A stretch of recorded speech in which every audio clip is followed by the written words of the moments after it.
Hello, everybody. Welcome to a Sunday night unboxing. It is May 5th, so happy Star Wars Day yesterday. Happy Cinco de Mayo today.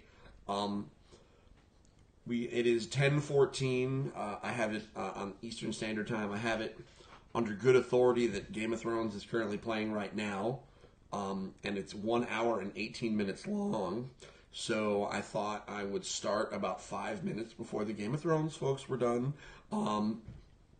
And I'd sit here and eat pizzelles and talk about stuff. So we got some cool stuff to unbox today.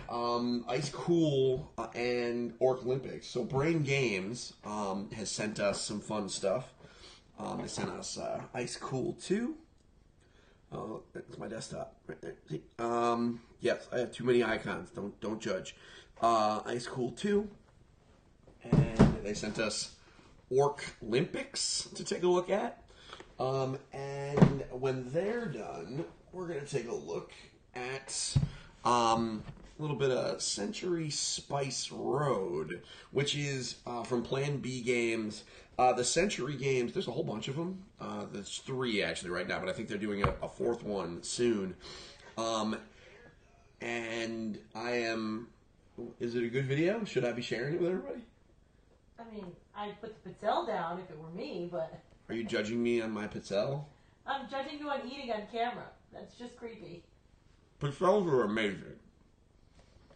The show hasn't really started because, I mean, we got Game of Thrones in 2 minutes. I'm just kind of getting things started. So, there's 4 different, or right now there's 3. There's going to be 4 Century games. My understanding is they all play the same. I've literally never played one. It's one of like my board game secret shames, and this was on sale at Target a couple of weeks ago. And you should be impressed with the amount of restraint I have held not opening this and saving it for a Sunday night unboxing. So we're going to do that one. Well, maybe we'll take some suggestions. Let me know which one you want me to open first. This one, or if you want me to do the Brain Games first. The new expansion for Magic the Gathering is out. It's War of the Spark. Let's see here. We got a bundle. And we actually did a new video. This is what the bundle box looks like. How cool is that art, right? So Evan and I went to Hawkwood Games, friends of the show, on Friday. Did a draft and had a whole lot of fun. I think he's really starting to get the hang of it. I think this will be like his 3rd draft, so he really is understanding how to, making his picks, and he's getting faster, which is good, because then he gets less nervous. And I think this is something that just about everybody, you just kind of got to go through the motions and do it a few times just to be able to make the decisions. He struggled a little bit with like building his deck after he picked all his cards, but I think that's a pretty common thing. I still struggle with it. And but fortunately, one of the guys at the tournament that wasn't me just stepped right in and helped him pick things, which I thought was a great thing. Especially at Friday Night Magic, generally the players that are there want everybody to have fun and want everybody to have a cool tournament experience. You're not playing for money at Friday Night Magic. You're playing for maybe a couple of packs at best.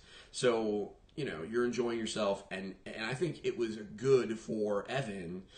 Just like I think it would be good for a lot of your kids if they're playing Magic to go and learn from other players, because other players will explain things differently than you do, and can provide some interesting insights. And I think Evan learned more from being taught by this guy, Justin, his name was, than I could have in that situation. And I think that was really awesome. So here we are. It's 10:19. Game of Thrones is over. I'm presuming a wave of people to come on and self-police each other as to whether or not they are dishing spoilers on Season 8, Episode 4.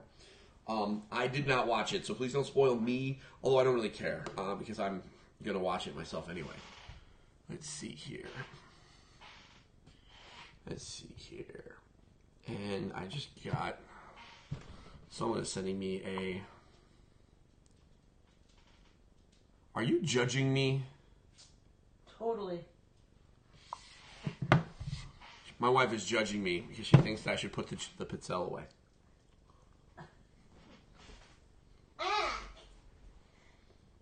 Pizzelles are amazing. But I'll put it... Don't eat on camera. Oh my god, it's making me crazy. So, why don't we start with... Why don't we start with a little bit of Ice Cool 2? So, okay. We've talked about Ice Cool on our shows before. It is a penguin flicking game. Now, I know that sounds crazy, right? But bear with me. Basically, you are penguins in a frozen high school, and you are skating around the frozen floors trying to catch fish that are hung from the doorways. And so, if you look at the box here, over here, so you put there's actually boxes in here, and you connect them all, and you turn them, oh look, there's all my icons again. And then you use that's like your course that you use to kind of flick the penguins through. Ice Cool 2 is functionally the same as Ice Cool 1. But what's really interesting about it is it increases it up to 8 players, so it makes it more players. And going from 4 to 8 is a significant jump, but this is a game that can really support that. Also, it makes the map huge, which is one of the reasons why it can support 8 players. So let's take a look. Surprise! Yeah, this is a game that looked stupid. The first time they sent me Ice Cool, we opened it up. I'm not gonna lie, I was like, "This is gonna be really, really dumb," and it wasn't. I had a blast. The kids had fun, and what's crazy is there's a whole YouTube subculture of trick shots, because the idea is if you can flick the penguin and they bounce over walls and stuff, that's perfectly legal and legit. You can put spin on them so they will, go through the multiple doors, because this is designed so that you can kind of really get things going. Super weird. So I took the plastic off. My wife was kind enough to help me remove some of the plastic before we got started. Let me get rid of this keyboard here. I probably should have done that in the first place. Yay for wireless keyboards. So let's see what we got. So there we go, regular old cover. But that's where the standardness of this box ends. So, penguin cards, cute little penguin cards. These are the penguin pawns. Now you'll notice. Let me take them out of the plastic here. One thing that I noticed that you obviously don't, because you don't have the first game sitting out, is that the 4 penguin pieces are different colors than the original penguins in the original game. In the original game, they're like red and blue and yellow. These are 4 different colors that are... Because again, the game is designed to be combined with the first one, so you can either play this separately or combine it with the first one so that it will be up to 8 players. So, 4 little penguin pawns. You see how their bottoms are round? They're like pool balls almost. And they're very smooth so that you can spin them. You can put spin on these, and they're wild. Next are the fishes. So... these are, oh man, these little bags are impossible to open. What are you laughing at? I'm being judgy again. What did I do this time? The plural of fish is fish. No, these are fishes. So the white fish are designed to kind of clip the different boxes together, and I'll show you how that works. So there's 4 of those. And then you have... Wait a minute. I feel like I'm missing... Oh, no. I'm missing an orange fish. Wait, no, maybe I'm not. No, I'm not. Okay, so there's only 3 fish of every color other than white. So, here we go. 3 orange fish, etc. And these are going to hang over the doorways. And the idea is, if you flick your fish through the doorway, you collect, if you flick your penguin through the doorway, you collect your fish. And on a given round, your goal is to successfully collect your 3 fish, and that helps you earn points. One person on that turn is going to be like basically the hall monitor, and so what they're trying to do is not catch fish. They're actually trying to catch other penguins by tagging them and kind of hitting into them, and that is how they earn points on that turn. Kind of everybody takes turns being the hall monitor. So it is, and that's kind of how you keep track of the turns in the game. So let's show you how the board is put together, because already I'm sure I've got you a little interested. Like, man, what is this board all about? This is the coolest part of this game. No questions about that. So here we go. We got a rule book, several rule books. Trust me, this game is not that intense. They just send you the rule books, complete rule books in a bunch of different languages. But they also have a separate rule book for Ice Cool plus Ice Cool 2, which gives you layouts and special rules for playing with an 8-player game. What's interesting, is there's different map layouts. Now, when you look at this, you're like, "Whoa, how do you get that?" Well, I'm going to show you. Let's see here. So we got Spanish, English, and French. And then they have English, French, and Spanish combined rule books. That's pretty. They're trying to make sure that things are covered. And so here we go. So this is the box, the bottom of the box, and so this is part of the box. And as you can see, it is I can see you. The idea is these are the doorways. So we got this little room.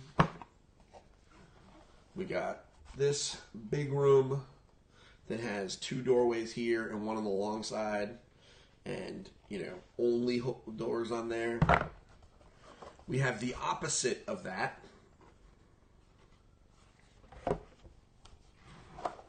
And then we have that again. And we have essentially home room that only has 2 doorways. And so this is labeled as box. What's great is they're numbered. So this is box 1, and this is box 2, and then box 3. And the best part is they just fit right into it. So 2 fits into 1, 3 fits into 2, 4 fits into 3, and then this is box 5. You just put it right back together. That's my favorite part about this, is that this is, you'd think that this would be insane, but it's very easy to kind of put back together, especially once, assuming you know how to count. And because of the way these are set up, it gives you a bunch of different options, and the game actually tells you the different map options. So, looking at You need a lot of space at a table. You do need a big table for this, especially to play Ice Cool 1 and Ice Cool 2. However, it's worth it. The base game is, a reasonable size. You're going to be able, it's not like you need a bigger than normal dining room table. It's just that you're not going to have a lot of space outside of what this is taking up, because what you're doing is connecting these. Let me get the white fish out. Because what you're going to be doing, and there's instructions for how to do this, like where to put the connections. And you can actually tell because they have these little, you can't really see it, but on the corners, it's got those clips. And so more or less, you'll see this, and you'll clip it together. And there's only 4 places where it's actually clipped together, and this isn't actually the correct way to do it. I'm just giving you an example. And this is how it would work.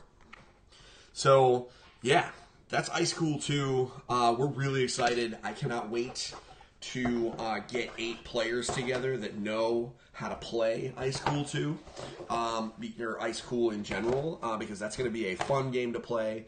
And kids love this game. I mean, our kids love it because it's really active.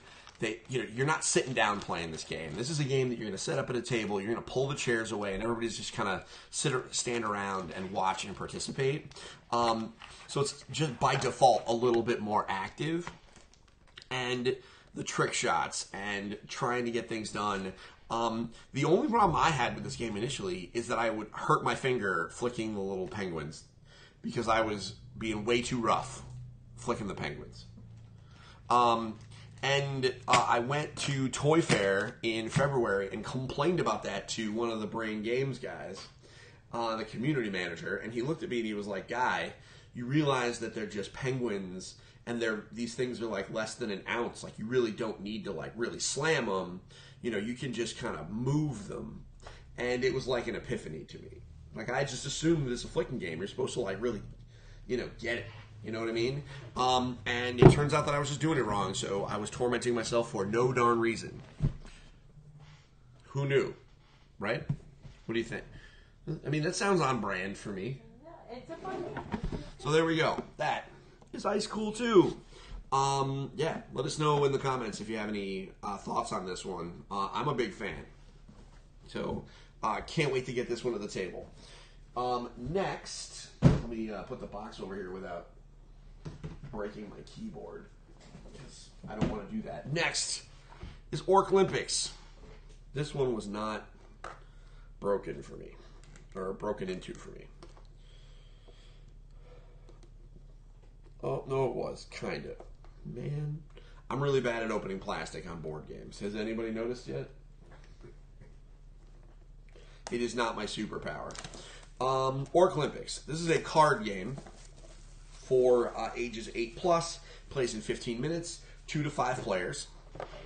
And this is more or less a drafting game where you are trying to create your Orc Olympics team. So, first thing, again, that you will notice, because this is a brain game, you get the instruction books in multiple different languages. In this case, you get them in English, French, Spanish, and Netherlands, so I'm guessing Norwegian? Or Dutch? I don't know. Norwegian is Norway. Sure, in the Netherlands, they speak Dutch. So, yeah.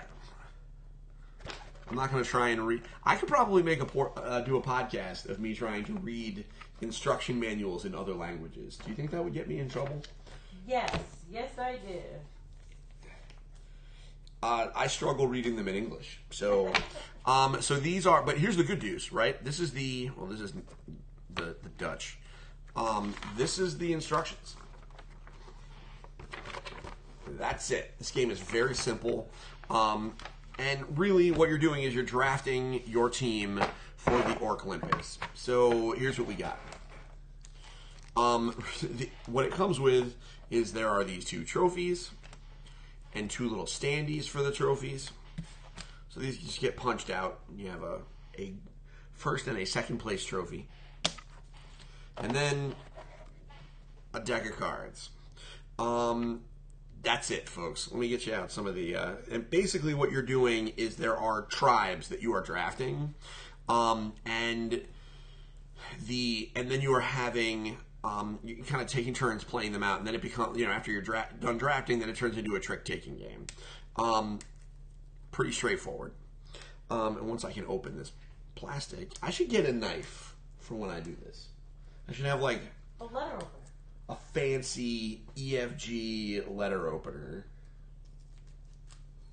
Or just a butter knife, because it would make me look like less of a fool, because I can't open plastic. Does anybody else struggle with opening plastic, or is it just me? I'd love to hear your thoughts in the comments. So here are the tribes.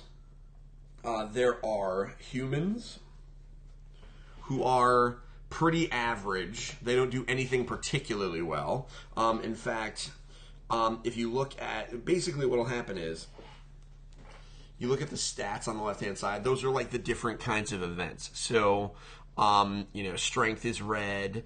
I'm not sure what the green stands for. Let's take a look. They explained this to me at Toy Fair, which was months ago, and I barely remember what we did this morning for breakfast. So, let's see here.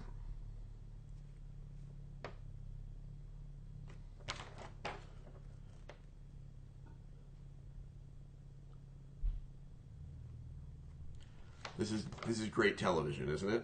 Exciting. Okay, so the blue wing is speed, the green eye is cunning, and the red fist is strength. So basically the idea is you are drafting your Olympics team from these various races, and all of them are either kind of average, like the humans, or these are the Viking warriors, and as you can see, they are very slow, but they are strong.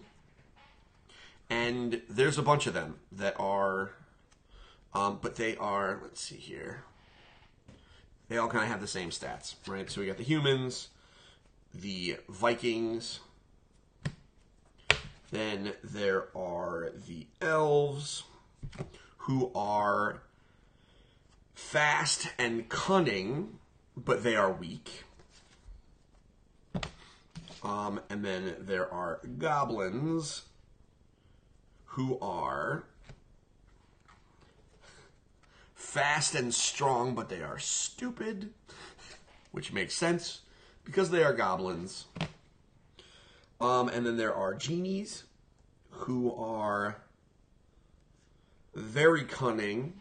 And so you can see here, kind of getting the theme, there's fewer of these, but they have bigger, bigger variance in stats. There's a couple of these orcs. And then here are the events. And so here's what's happened. Basically, once you have drafted your team from these available cards, you are then going to deal out these events. And as you play through the events, they will all be worth a certain number of points. And what you are doing is you are going to play out your cards and try and actually win the events. If you win the events, you get to take the card, and those are points that you can use at the end of the game to try and win. That's it. This game is very straightforward. It is very simple. It is also very fast. I like the art on these cards. I think I think some of the characters are cute. I think this is a little simple. I personally wish there was a little bit more stat diversity. Like, looking at the humans, I understand that humans are super boring, but I think I would have rather maybe a fourth stat and, some variance between them, where maybe some of them were maybe a little faster than they were smart. I don't know. That's a super good question. It's called Orc Olympics because they decided it should be called Orc Olympics. Oh, okay. Yeah, I was confused by that too. I asked, they didn't really have a very good answer for me, so it's just the name of the game. I'm guessing it's because the orcs are running it. Okay. And if the orcs run it, they get to call it what they want, and we don't get to say anything. So yeah, that's Orc Olympics by David Thompson and Trevor Benjamin. And as you can see, right, this is just a pretty cute, simple game from Brain Games. And this is going to be available later this year, I believe. If not, it was going to be available later this year in February, so it might even be available now. We're going to find that out soon, because we're going to do some reviews for these games, obviously. Yeah, Orc Olympics. Cute little drafting game. Yeah. I don't think this is gonna change the world. No. But I think this is there's some folks that are gonna really enjoy this. Wait a minute. There's a character that's on the cover that I didn't see their card, and now I'm curious. Because on the cover they've got this ninja person. And I don't think I saw a ninja. Maybe there's more to the story. Is this defective? Alright, so we got humans, Vikings, goblins. Oh! I put them together. There's ninjas also. I just put them because their color is the same color as the goblins. That's weird. But that's a choice. We're going to find out when we play a bunch of these games and get it ready for a review that will be coming very soon. So that is Orc Olympics. Again, I don't think this game's going to change the universe, but I think there's some folks that'll definitely enjoy it, especially if you're just looking for a different flavor of drafting game. All right, so now we move on to an unboxing of a board game that I legit have never played before. And this is like a huge blind spot in our gaming experience. Like, these games are wildly popular.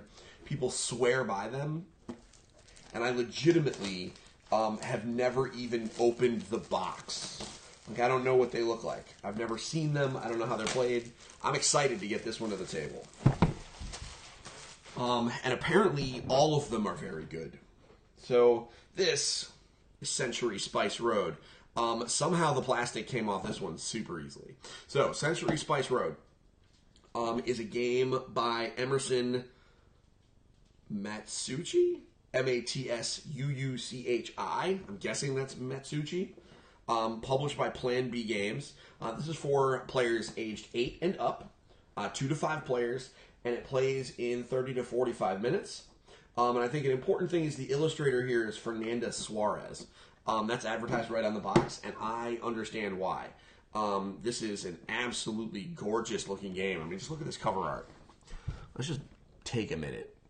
And I like how it's just reflective enough to show that there's a computer monitor there, but not enough to show you how many icons that I have. Because I have too many. So, yeah, this is pretty. Let's take a look and see what's inside. What it says is discover the beauties of the spice trading road and its colorful markets with the amazing artwork by international renowned artist Fernanda Suarez. Wrap your mind around simple and pure game mechanics combined with a touch of deck building system that lead to endless strategies and decisions. I might have done the copy editing on the back of this box a little bit better, but what are you going to do? If you want help with the copy editing, I am available. So hit me up. All right, so just a regular box. After Ice Cool, I'm kind of like, I'm spoiled. So we have the game setup, and this is the rule book. This is it for the rules, Jenna. Like one hard, floppy cardboard sheet. This is it. I don't believe you, Internet, or like this is it. I thought this would be much more complicated, but here we are. So these are the rules. Wow, how cool is that? All right, let's look. Oh, neat! It comes with these really cool patterned. You can't really see the pattern. Oh, there you can. These patterned plastic bowls. There's 4 of them. I guess. I don't know that I want to say it's like a modern Oregon Trail because I don't know enough about the game. However, you are. Let's see. So it's played over a series of rounds. Each player takes 1 turn each round, starting with the first player. You play cards. It doesn't really say what the theme is.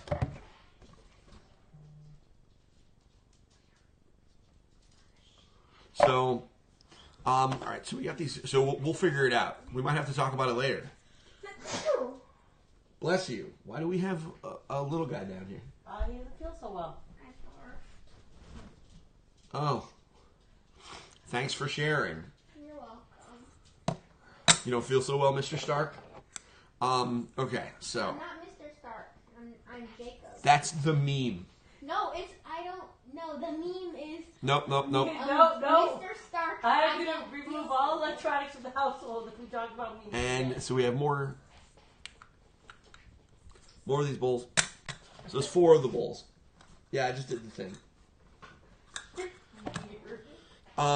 Wow, look at these things. So we got some wooden cubes. Well, these aren't super exciting. They're just wooden cubes. A bunch of them. Brown ones. Whoa. Green ones. Look at these. All right, so we got these really awesome metal coins. These are not messing around. Like, and so we have gold coins and silver coins. hold on. Everybody that plays games with me knows that I really appreciate the sound of coins that like really make noise against each other. I don't know if you heard that, but this is for real. This is truth right here. These are real metal coins. Wait. This is very satisfying. I would lose a lot because I would just be playing with the coins. Jenna knows because she remembers how many games of Splendor I have lost because I've just been too busy playing with my chips. Funny you should mention Splendor. Why? I was reading the description of how that game plays, and mechanically it is very reminiscent of Splendor. Oh yeah? Is that why it's so fast and easy?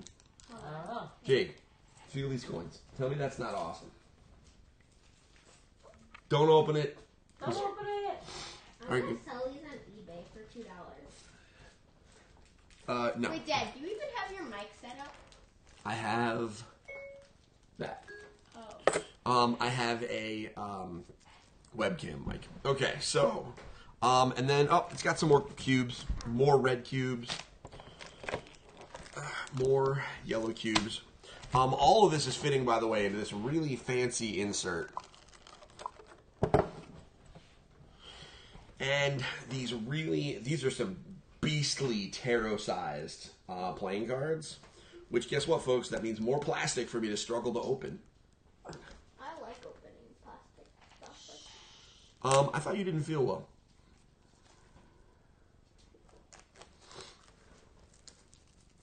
No? No. What? Don't turn off lights. Okay, so, just looking at it, it appears that these can be divided up into 3 piles that we can take a look at. So first, these appear to be locations. Truthfully, I don't know, but let's take a look. We got camels and a sunset. Maybe these are turns. And more. The art on this is just astonishing. And, we'll just look at the rest of them. And yeah, the art on this is just amazing, Jen. And we'll put those back in the box. And then we got another stack of orange-backed cards.